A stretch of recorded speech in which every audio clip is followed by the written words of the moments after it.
Hi everyone, I'm here with Brent Hodges. Brent is on the planning and strategy team for Dell's Edge IoT product line. How are you today, Brent? I'm good. Thanks for having me. Of course, you were here last year at ETS18. That's right. What have you and your team been up to since the last event?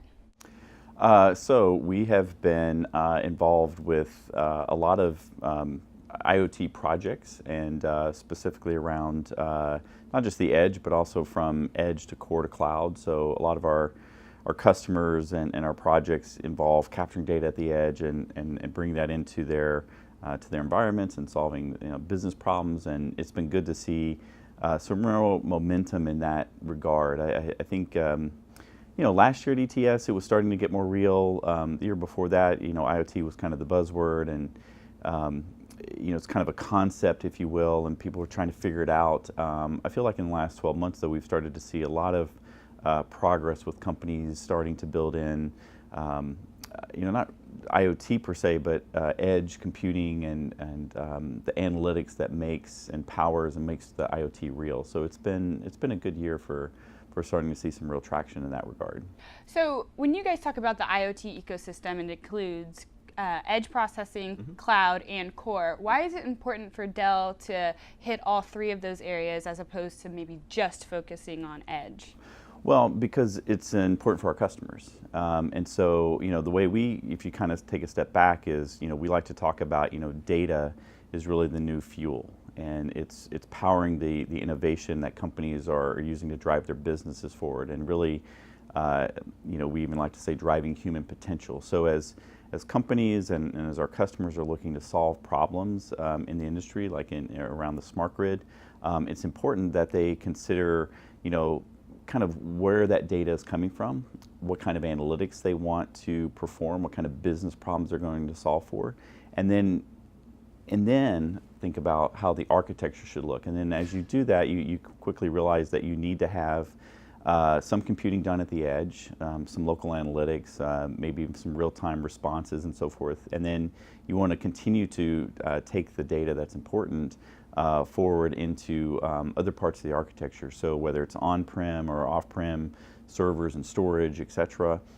We talk about that more as the core. And then obviously the cloud.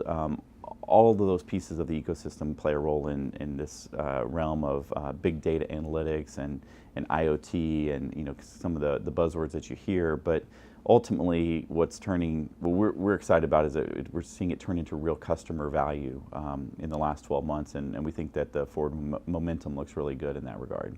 So you were on a panel yesterday that was about IoT. Can you tell us a little bit about what was discussed on that panel? Yeah, it was great. We had representatives from Southern Company, Michael Britt, and also from CPS Energy, Thor, who were able to contribute and talk about kind of their experiences on the utility side, also from Itron. And the panel was moderated by a moderator from Bloomberg in the kind of new energy space, and so she was able to add some color to the challenges utilities are facing, and then I thought Michael and Thor did a good job talking about the realities of what they see and how they're starting to see more and more.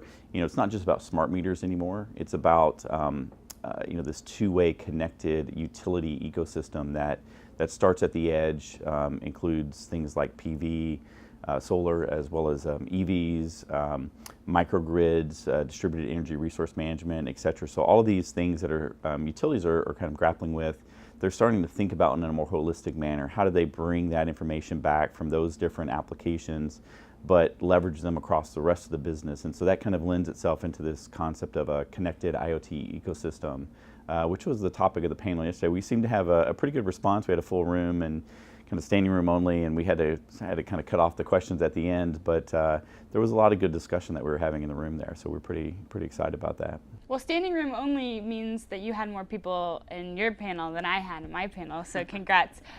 What else are you looking forward to for the rest of the week? I know we do have 2 days left, but anything in particular that you're really excited about? Well, I mean, I think it's continuing on these themes. This is such a great venue to have.